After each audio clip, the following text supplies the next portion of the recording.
Hello বন্ধুরা, সকলকে স্বাগত জানাই আমার গল্পের চ্যানেলে।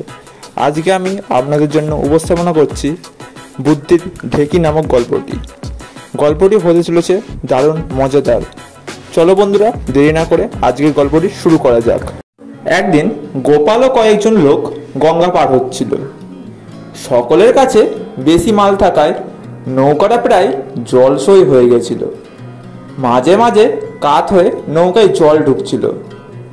লোকও বেশি হয়েছিল, মাছও ছিল সেই নৌকায় প্রচুর। তাই দেখে একজন যাত্রী তার বড় মোটটা মাথায় তুলে সোজা হয়ে দাঁড়ালো। গোপালও জিজ্ঞাসা করলো, সে মাথার ওপর মাল তুলে দাঁড়িয়েছে কেন?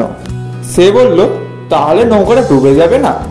সকলের নৌকা থেকে মোট মাথায় তুলে ধরলে নৌকাটির ওজন কমে যাবে, আর জলডুবি থেকে নৌকার সঙ্গে আমাদের যান আর সম্মান বাঁচবে। আমি কি কম বুদ্ধিমান? গোপাল লোকটির বুদ্ধির বর দেখে না হেসে পারল না। এই আহম্মক লোকটার কথা শুনে বন্ধুরা, গল্পটি এখানেই শেষ হচ্ছে। গল্পটি কেমন লাগলো অবশ্যই কমেন্ট করে জানাবেন।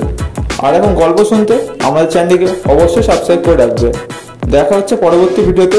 ততক্ষণ ভালো থাকুন, সুস্থ থাকুন, আমাদের চ্যানেলের পাশে থাকুন। ধন্যবাদ।